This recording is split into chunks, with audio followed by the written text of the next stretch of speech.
yeah, as Seth mentioned, I have a residual appointment at the White House, which means that every time I give a talk, I have to give a pretty standard disclaimer. Even more standard, I would say, these days, because this talk has not been approved by White House Communications as official policy. What that means is that this is a personal talk. This talk may or may not reflect the views of the president or the administration. But what I can tell you is that not long ago, they certainly used to. So with that in mind, another disclaimer, which is that yes, I'm not a clinician, not by training by any means. I have a PhD in computer science, and as my mom was quick to point out back then, well, I guess that means you're the kind of doctor that won't help people. So what I've been doing for much of the past 10 years, at least formerly as an academic, is I used to do stuff like cybersecurity. I used to build programming languages to run on the world's largest supercomputers and develop algorithms to unlock the structure of human language, or machine language as it were as well. But most of that I'm just pushing aside because I've had another personal passion develop into a professional passion. And that's what I'm here to tell you about today. It's precision medicine. So what is precision medicine? Well, precision medicine I think was best defined by the president himself when we launched the Precision Medicine Initiative about 2.5 years ago. And the way he couched it is he said, precision medicine is really data-driven medicine. So in fact, many of us, I think you're going to find, are actually doing variants of precision medicine already. But if you're using data to optimize healthcare outcomes, you are doing precision medicine. But precision medicine is, right now, is really excited about one piece of data in particular, and that's the genome. It's a very interesting, very novel piece of data that we can start to use in the clinic, and it offers lots of new opportunities. And so I think precision medicine is really the confluence of data-driven medicine and genome-guided medicine. And according to President Obama, it's really all about delivering the right drug to the right patient at the right time. And sometimes that means you have to develop the right drug. So it's really about, in some cases, extending medicine into science, so that we can do science on behalf of patients. So there's 3 points I want to get across in this talk today. I do want to tell you my personal story, how it is that I ended up here doing all of this, and use that story to illustrate the path through an algorithm I call the algorithm for precision medicine, for how we can scale this process up in the clinic, and really present a vision or paint a vision for what precision medicine will look like going forward. And the third thing I want to convey is what precision at UAB looks like now and what it's going to look like in the future.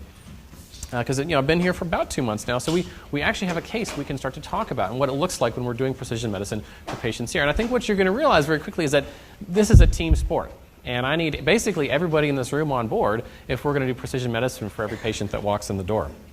So with that in mind, I'm going to tell you Bertrand's story. So Bertrand's my son. He's 9 years old now.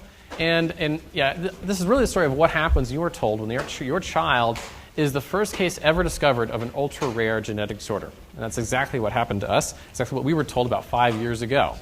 And what ultimately ended up taking me here to UAB. And although I'm going to tell you Bertrand's story, I want you to be cognizant of the fact that this story is by no means unique, that this is a story that could be told thousands, if not millions of times over for all of the rare disease families that are out there today. This is not by any means a unique process, at least a unique story in the situation that people find themselves in. And I hope it conveys sort of the order of magnitude that's necessary to really deliver precision medicine in practice. So our story began, as it does for so many families, on undiagnosed island. And this is an island where when you're trapped here with a population of one patient or one family, you don't know why your child is suffering. And in our case, we didn't know why it was that Bertrand had an extreme developmental delay, why he had hundreds of seizures per day, why does he have this bizarre hyperkinetic movement disorder, or why for some reason he couldn't cry tears. I mean, he could cry, he certainly had all the emotional aspects of crying, but no tears would ever come out of his eyes, which would even lead to issues like steady corneal erosion and other eye issues as well. And we were trapped there for 48 months. For 48 months, that was our life, trapped on an undiagnosed island. Until finally a team of scientists at Duke University said, we think we can get you off. I'd been trying to get genetic sequencing done at the University of Utah for a couple years at that point, but it really just wasn't something you could do clinically. At least it certainly wasn't very, very cost effective at that time. And then all of a sudden exome sequencing comes out and the cost drops very, very quickly overnight to the point where it's basically roughly in target for a research study. So we did this research study at Duke University. He was one of the first people to have his exome sequenced. And in fact, what we did is we did trio sequencing. So they sequenced, me, myself, and my son, and my wife, trying to find the mutations that were driving his disease. And what they found were 2 variants in a gene called NGLY1. So for me, he got a premature stop for a loss of function. For my wife, he got a frame shift for a loss of function. So it looked like he was completely devoid of function in this particular gene. And then they said some interesting things. They said, we think this is the cause of your son's disease. But if it is, he's the first, and in fact, the only patient we have ever seen. He is an N of 1. This gene has never even linked to human disease anywhere in the medical literature. So we can't even really give you a prognosis if this is what it is. And so that sort of begs the question, well, how do you know that this is what it really is? In fact, this is the thing that happens a lot in precision medicine, or really in the context of genomic medicine in general, where you've got some genetic data, and the question is, well, which variants are actually relevant to the health of this patient? And I can tell you what we did for Bertrand, which is not that non-standard, in fact, what is done today. So, of course, what we had to do was take his phenotype, a collection of data points that defined him as extracted from his electronic health records, and fit this back onto the underlying purported genotype for his disorder. So to do this, we had to understand what this gene was supposed to be doing. In this case, N-gly1 encodes an enzyme called N-glycanase. N-glycanase is responsible for deglycosylating misfolded N-linked glycoproteins after they have been retrotranslocated from the endoplasmic into the cytosol. So I can tell you right now, there are sentences you expect to say as a parent, and that was definitely not one of them. And so really what he's missing is a recycling enzyme. So this thing tears glycans off these misfolded glycoproteins so that they can be degraded through the proteasome. That's it. That's what he's missing. So if you take this thing out, what do you expect to see? Well, you might expect to see an accumulation of misfolded glycoproteins. So the question was, were we seeing this in Bertrand? So we turned to a glycobiologist in San Diego, Dr. Hudson Freeze, and said, you're an expert in, maybe not in this gene, but certainly in the pathway involved. And in your opinion, do you think that there's evidence this is occurring based on the records we've sent you? And he said, yeah, actually, I think that almost certainly this is what's causing this disease. We found evidence of this in a liver biopsy report, that there what looked like this accumulation of these misfolded glycoproteins. So okay, well, almost certainly is about as good as we're going to get for now. And they said to go further, you really have to find that second patient. And that second patient will be the point where you really know for sure that this is what it is. But I think at this point we were all pretty confident that we'd figured it out. And of course at this point they say, well, it's not actionable. We can't even give you a prognosis because there's not even another patient to compare this to. So we really can't tell you where this disease is going to take you. And of course there's no medication to give him, and there's certainly no drug company that will ever care about this because there's only one patient. So you have a name, congratulations, go home. That was pretty much it. But I actually fundamentally disagree with this whole notion of not actionable. And this is something I always try to get across to audiences like this, is that you should never tell your patients that something's not actionable. Because even in the event of a case like this, where all we got was a name, it took us from dozens of potential incorrect targets down to just a single target to shoot at overnight. And if you give a parent a target to shoot at, that's exactly what they'll do. They will go out and start collecting arrows. That's just what any parent would do for their child. And that's what we started doing as well. So I think that the key message here is that in the event of the inactionable, science is what becomes the action that you do. Science itself becomes the medicine in the event of the inactionable. So the first attack we took on this disorder actually happened really just a couple weeks after its discovery. So we partnered up with Hudson Freeze, the guy who was the glycobiologist from San Diego, and said, what can we try right off the bat? Based on what you know, is there anything we could try right now? He said, well, yeah, I think there's at least one thing we can try. So he said, well, since he got a premature stop from me, why don't we look at read-through compounds? There's a handful of these things. There's one, Adalurin, that's sort of available clinically. And we could try it out. We could see if anything will induce full translation of the protein. So we thought, okay, well, let's try it. So we sent some fibroblasts over. We dropped these compounds on them, checking to see if anything would actually cause read-through. Unfortunately, nothing did. So this was a really interesting experience for me, because coming from computer science, if something works in the theory in computer science, it also works in practice. There's a very narrow gap between the two. And I realized very quickly that is not the case in biology and medicine. The theory and practice are quite different. So I said, okay, well, and you may think, oh, maybe it's discouraging to think you try this and it doesn't work. But actually, I think it was kind of invigorating to think you could go from having no clue what this disease was to all of a sudden trying things on it with a scientifically plausible basis in just a few weeks. So I said, well, let's do some science. Let's keep going. And of course, if you want to do science, you have to stand on the shoulders of giants. Well, in this case, it means you look into PubMed and find out where the giants are. And we realized that at the time, this is from 5 years ago, there were about 5 published papers on N-gly1.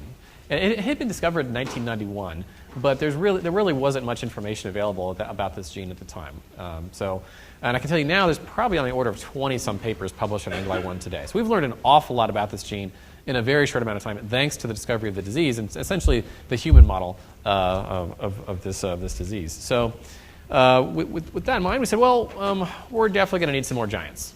We can't do this with just what we have so far. So we turned to Hudson Freeze once again. We went out to his lab and said, okay, start teaching us. Tell us how far we have come in our diagnostic journey. And that's what he did. He took us to the peak of our diagnostic journey. He showed us the landscape we had just traversed, and he showed us ultimately how much further we would have to go if what we wanted to do was reach understanding, treatment, and cure of this disease. And we realized, as difficult as those first 4 years had been to just get to an answer, the journey all the way to an actual treatment was going to be significantly more difficult still. But the thing I tell people is that, and this is sort of the power of patients and families, is that you don't really think about how far you ultimately have to go on a journey like this. You just think, can I take another step? And if you can, you just take it. And you just sort of do that day after day after day after day until eventually you get somewhere. But we also realize we can't do this alone. You can't, as one family, cure a disease. It just doesn't happen that way. We have to find the other patients that are out there. And there was reason to believe that the other patients were out there. So at the time, EXAC didn't exist, which is this fantastic genomics database for querying variants. But the Washington Variant Server was out there, and it was roughly big enough that we could estimate the frequency of the pathogenic alleles for this disease and get a rough estimate of how many other patients were out there with this new disease, NGLY1 deficiency. And I estimated that it's a kind of a 1 in millions type disorder, so it's very, very rare. But there's probably around 500 patients somewhere in the world that have it. They just don't know what they have. They were just like Bertrand. So it's extremely rare, but it's not so rare that we couldn't find others that were out there with it. So to find them, what I did is I wrote a blog post. And this blog post was really designed to do two things. It had to go viral. I wanted it to get out in front of as many people as quickly as possible. But more importantly, for the long term, I wanted to make sure that it ranked very highly in Google search results for all the relevant search terms that a patient might type in. So lack of tears, a hyperkinetic movement disorder, disorders like lysosomal storage disorders. I wanted them to land on this page. So I used a process called search engine optimization to do that. And ultimately, the blog post that I wrote was this one right here, or at least this is the top part of it. So the title and the picture of Liam Neeson, that's to make it go viral, because the internet is sadly predictable when it comes to these things. I like to point out that I could have put a cat picture there. It would work just fine, too. And there's 5,000 very carefully engineered words below this. And that's for the search engine optimization component. That's what makes this thing pop up for all the right terms in Google. So the thing is, it actually worked. So it really did take off. It was seen by millions of people very quickly, just in just a couple weeks. And sure enough, it did start ranking very highly in Google search results for all the right terms for this disorder. So, it was literally just a couple weeks before we found the next patients. There were 2 patients in Turkey. In fact, they'd already been sequenced. They had a large list of variants that are under consideration. They just couldn't figure out which one was actually causal for these siblings. And then they come across this blog post and realize immediately, oh, it's NGLY1. The phenotypes match, the genotypes match. That's what this is. And so, almost overnight, patients started popping up all over the world. It was this bizarre thing to go from no idea what the disease was to trying treatments to finding patients all within a few weeks.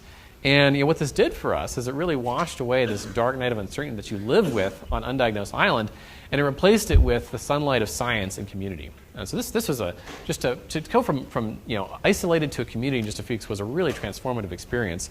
And I can tell you that this community is extremely united today in understanding, treating, and curing this disease. And in fact, at last count, after 5 years of searching, we now have 59 patients identified with this disease. So probably over 10% of the worldwide population working together to go after this disease. And now you can ask questions like, well, what can you do with an N of 59 that you just couldn't do with an N of 1? And the answer is actually a lot. There's a lot you can do. So around the same time that this disorder was being discovered, the NIH was putting together a natural history study for disorders of glycosylation, and I argued to Bill Gall, who was running this, that this is a brand new disorder of glycosylation. Happens to be the first disorder of deglycosylation, but it is definitely a disorder of glycosylation. I think we qualify for the protocol. You should let us in. And he was extremely gracious in doing so. So he let us in. As soon as the doors were open, we pushed basically every living patient into the protocol and hijacked it for our natural history study. And I think by volume at one point, we were about 80% of the protocol, even though we were one of the rarest diseases in it. just because we got such buy-in from the patient community and everybody wanting to actually go after this thing. So to give you a sense of what it's like to participate in these natural history studies and do this extremely deep phenotyping, what I have here is a picture for every post-prod procedure or appointment that occurs during the course of this week-long admission to NIH. So bear in mind that all these patients have agreed to do this 1 week every year indefinitely, for as long as the protocol will run. So it is an intense experience. Everyone is pretty exhausted. Patient, parents, they're all pretty wiped out at the end, but everyone's committed to doing it. And I'm glad that they are, because we're already finding a lot of very useful information. In fact, after just about a year and a half of doing this, we already started to find significant biomarkers for the disease. So aggregating all of this data together, we were finding unique oligosaccharides in the urine of these patients that could be used diagnostically. In fact, if you order a urine oligosaccharide screen from Mayo or Emory now, it will include this oligosaccharide and it will tell you if your patient has NGLY1 deficiency. So there's a patient in Boston who's already been diagnosed with NGLY1 deficiency through the urine screen. So we don't even have to go to the genetics anymore to get a diagnosis for NGLY1 deficiency. We found other biomarkers too, like abnormal proteins in the CSF, which could also serve as surrogate endpoints during clinical trials for the FDA. When you have a patient population this small, we have to consider surrogate endpoints if we ever want to get something like a clinical trial done. So that's been incredibly useful. We've generated a tremendous amount of understanding from just doing this natural history study. The question is, how do you go from understanding into treatment? How do you take everything we've learned and actually get a drug to these kids? At a high level, the message is we want to screen drugs. And this is going to be a lot of what we're doing here at UAB, especially in rare disease and in cancer, is doing individualized drug screens, or drug screens for very small patient populations, and scaling this whole process up. To do a drug screen where you just test lots of different drugs, we need to have assays that look at the mechanism of harm or something related to it for the particular disorder. And we were very lucky that around the time that NGLY1 was being discovered, somebody created a beautiful fluorescing assay for the exact deglycosylation activity of NGLY1. So we had the perfect assay that exactly interrogates the specific mechanism behind this disease. And in fact, I think 2 weeks ago, I signed a new contract with NCATS and a drug company to take this assay high throughput at NCATS facilities in Maryland. So we'll actually be using this to see if we can find sort of the perfect drug. We're also going to test several other assays that interrogate different aspects of this disease. But we really are doing high throughput drug screens for NGLY1, or we'll be doing them very, very shortly. So we'll use machines like this, just test thousands or hundreds of thousands or even millions of compounds to see if any of them have an effect on the disease. The other thing that's become important for both screening and understanding is to create models of the disease. Because every now and then we'll get clinical candidates that are recommendations for treatment, and we want to know, do these have an effect of some kind? And so we can actually put these into model systems now, like mice, we have flies, we have zebrafish, we have worms, we even have yeast. And so anytime we get a recommendation, we can push it into these systems to see, does it make a difference for any of these models? Sometimes it does, sometimes it doesn't. And if it passes at least that test, then we know, okay, maybe that's something we should take seriously for the patients as well. So, of course, we've also looked at enzyme replacement. I mean, we know exactly what's missing, so maybe we can just put that right back in. And so the idea here would be synthesize NGLY1 and inject it somehow in such a way that it lands back in the cytoplasm. So, interestingly enough, if you Google NGLY1, you can just buy it on the internet. In fact, if you live in Boston, you can even get same-day delivery. The only problem is it's $402 for 10 micrograms, and if you extrapolate that out to therapeutic quantities, it's about $2 million a week. So I asked my old boss at one point, is this covered under the Affordable Care Act? He said, no, Matt, it's not covered. But even then, it's not quite a drug, even if this were to work. What you actually have to do is a little medchem on the protein itself, because if you just inject this protein straight up, it's going to end up in the lysosome and just become essentially a very expensive turkey dinner. So it's not worth really doing that. So what you want to do is first pegylate the enzyme with these polyethylene glycol anchors. This will improve bioavailability and reduce renal clearance and stuff like that. And then you want to tip these pegs with TAT peptides taken from HIV to make them cell penetrant. So now you have a protein that will actually make its way into the cytoplasm and hopefully have the activity where it should. So that's the strategy our community is pursuing ultimately for enzyme replacement for NGLY1. But there's simple things you can do than enzyme replacement. You can look at things like metabolic diets. So for example, if you have an enzyme that turns A's into B's in general, and this thing goes away, well, it stands to reason that perhaps the problem is that you have too much A, you have a toxic accumulation of A's at this point, or deficiency in B's, or both. And all three things are certainly possibilities. And so the strategy becomes, can you give B in a dietary way, or can you restrict A in a dietary way, or maybe restrict A or its precursors or something like that. But you get the idea. Can we look at the logic of the missing enzyme and tell us how to modify diet? And there's examples of this where this works quite well. So for PKU, if you restrict phenylalanine, it goes from a fairly devastating disorder to a very manageable disorder. Or if you have MPI-CDG, if you give mannose, it goes from a very devastating disorder to a very manageable disorder, all following the logic of the missing enzyme. Well, Enzyme 1, it's an enzyme, it's got A's and B's, so what are they? Well, through some investments in postdocs and some basic research on trying to just sort of basic cell biology of Enzyme 1, we started to understand what the A's and the B's were.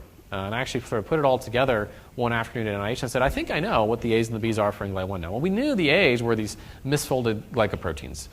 We eventually figured out that these misfolded glycoproteins aggregate in a particular way, and that, in fact, they sequester one metabolite very specifically. And that one metabolite is represented here by this little blue square, and it happens to be N-acetylglucosamine. So this thing gets locked up and depressed and goes into deficiency, or I reasoned it did under Enzyme 1 deficiency. And so I Googled N-acetylglucosamine.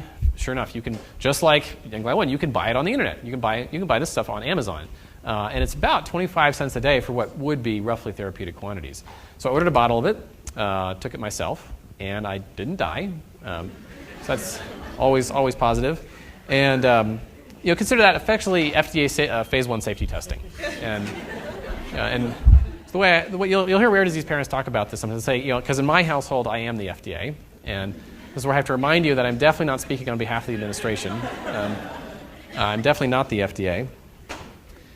But even then, it was sort of a moral dilemma. Like, well, what do you do? Because one thing to give it to me, but what about Bertrand? Can I give it to him?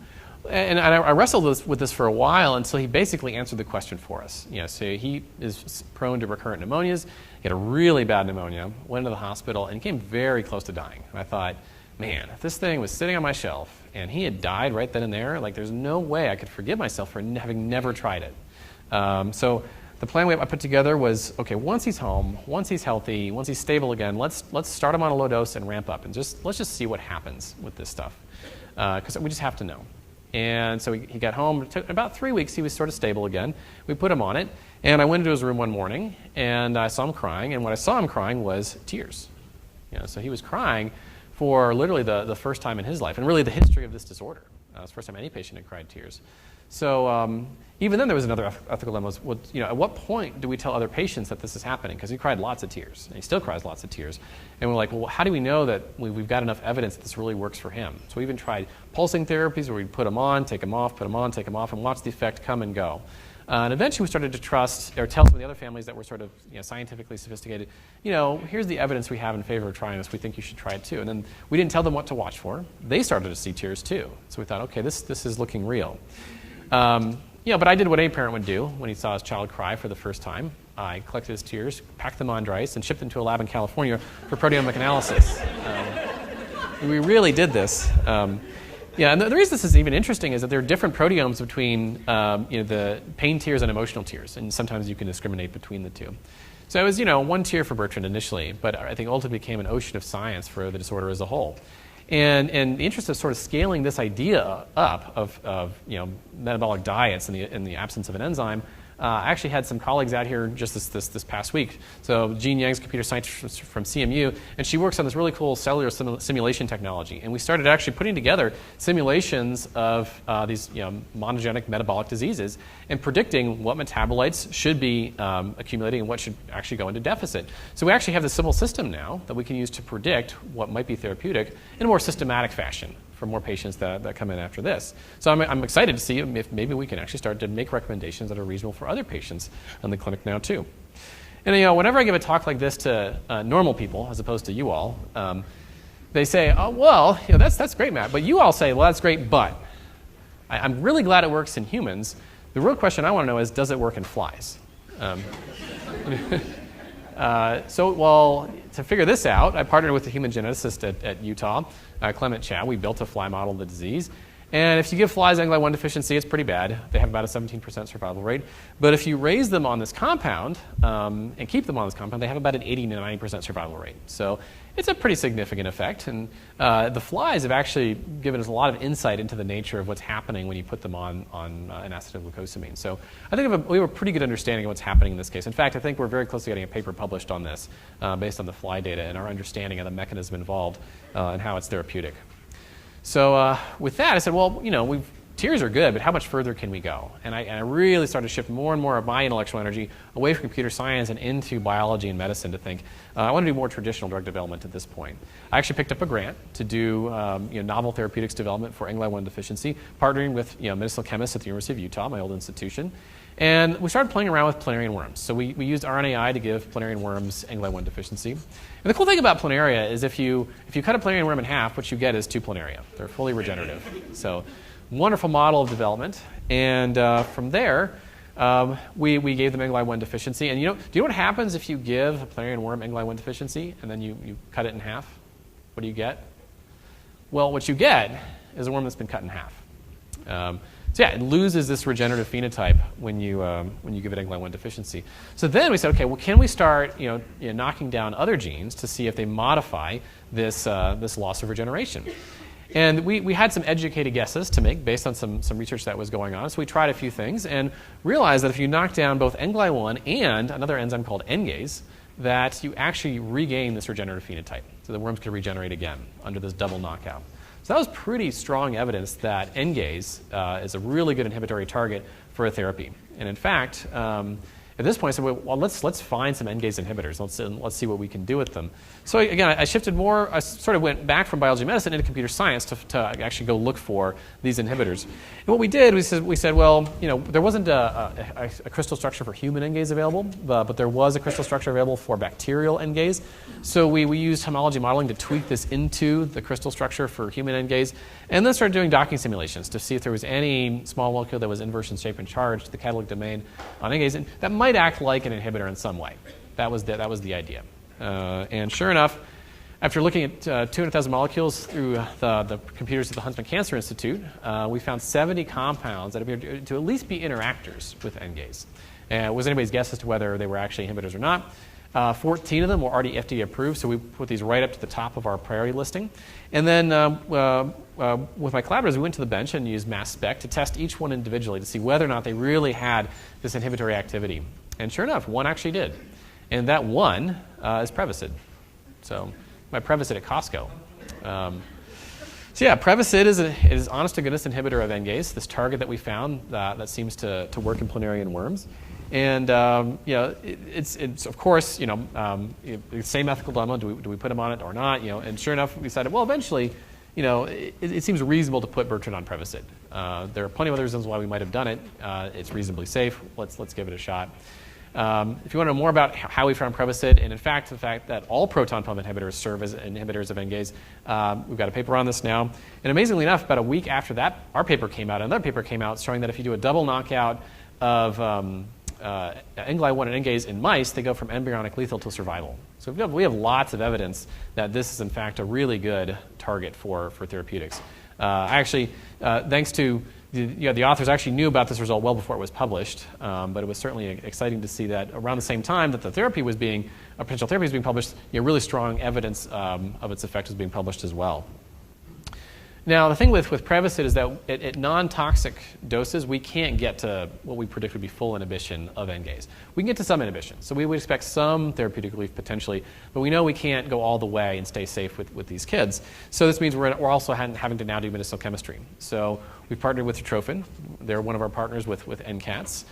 We've got an agreement where we're doing some novel drug screening for NGase inhibitors, but we also have the option of doing medicinal chemistry to actually turn Prevacid into SuperPrevacid and really shut down NGase for good. So what we're doing is just joining lots of variants on the core PPI scaffold and hoping that something ends up being much stronger. In fact, we've already found variants on the scaffold. They're on the order of 60 times more potent inhibiting NGase than Prevacid was. So we're moving in the right direction, and eventually I think we will have that SuperPrevacid that works very well for shutting down NGase. We've got a picture here. This is about a year ago when a large number of the patients met with the scientists at Bertrands to sort of get this agreement rolling. And what was important to me about that event was to remember just 5 years ago we were being told no drug company would ever care about this disease or our child. And I think what we showed is that actually if you de-risk the science enough, pharma will step in. They'll say, oh yeah, okay, we understand this. If you build up the patient population, if you de-risk the science, eventually they can look at the profit and loss equations. They can say, actually, I think this is a reasonable thing to do. And so this company stepped in here, even though we only have about 59 known patients somewhere in the world. Of course, then you move on to clinical trials. Because if we actually develop the SuperPrevacid, it's a new drug. We have to go all the way through clinical trials again. But even here, there could be shortcuts that might become relevant for rare disease. And I think what I've learned here is that as difficult it is to get a diagnosis and to get a treatment, it is difficult even more still to go all the way through regulatory approval. So science ends up being the easy part. Regulation ends up being significantly more difficult. So we've taken some measures here. So back when we lived in Utah, my wife went to the state legislature. She spoke there, spoke to the governor, and she said, hey, I think we need this right to try law in Utah, which says that essentially if a drug's been through phase 1 FDA safety testing, the FDA is not mine, then I think it should be available for patients that have fatal or severely life-limiting conditions if some clinician says, yeah, I think this is a good idea, and the drug company is willing to actually give it to you. So it's basically making compassionate use a little bit easier for when drug companies want to give their drugs out to patients that probably need them. It provides some legal protections for these companies too, because they do take risks when they engage in compassionate use. This at least protects them from legal liability in a situation like this, because they're saying, hey, a doctor said this is probably a reasonable thing to do, and so you can't go back and sue the company at that point. And she's also spoken in the United States Senate on similar matters and for greater biomedical science funding in general. And before I was in the White House and able to go to Capitol Hill, I would also speak sometimes in the House and the Senate to say essentially the same thing, that we need to change the regulation around how we do drug approvals, because the science is now way ahead. We can predict therapies faster than we can actually meaningfully try them out in patients, and sometimes lives are lost as a result. It's always going to be a delicate balance, though, of course, because if we push it too far, we can become too risky. But I would argue right now, at least in the case of really severe rare diseases and many cancers, we're not risky enough, and we're not giving patients the options that they really need. So people always ask at this point, well, how is Bertrand? And the answer is he's doing quite well. So he's 9 years old. Coming up on 10. He's pretty healthy, all things considered, and he's very happy. He doesn't have seizures anymore. He used to have hundreds per day. Now he's got none. He can cry tears, so he's not going to go blind in his teens like the other patients did from corneal erosion. He, and his movement disorder is mitigated somewhat. Still has severe developmental delay. It's still a nasty disease because he had this thing for 10 years almost before we could do something meaningful about it. I'm optimistic, though, that going forward he might do better.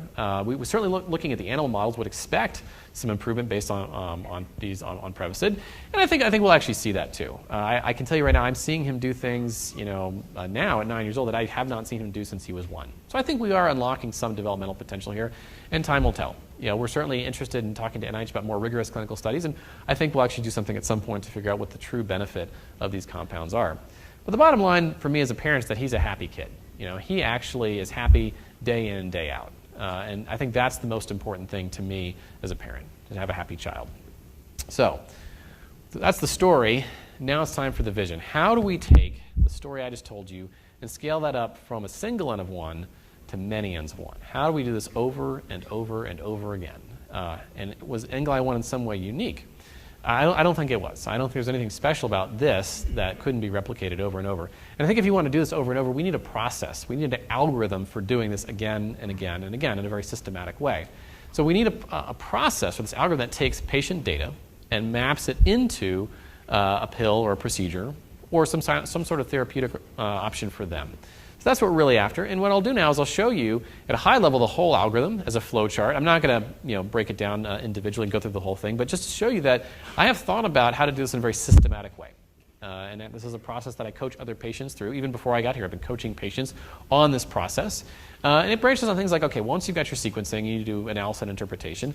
Once you've got your interpretation, is it a variant that's causing gain of function or loss of function, change of function? Is it haploinsufficiency? What is it that's now driving this disease? And it branches off that. And sometimes it gets you all the way out to therapeutic recommendations. In many cases, what it instead recommends is some sort of experiment that might illuminate the next step towards a therapy. So it might say, well, at this point, I think we need to do a genetic screen in this model system. That's the kind of thing that this algorithm might tell a patient. It's not a drug you can take, but it's some science that you can do that might get you closer to a drug you can take. And that's the idea.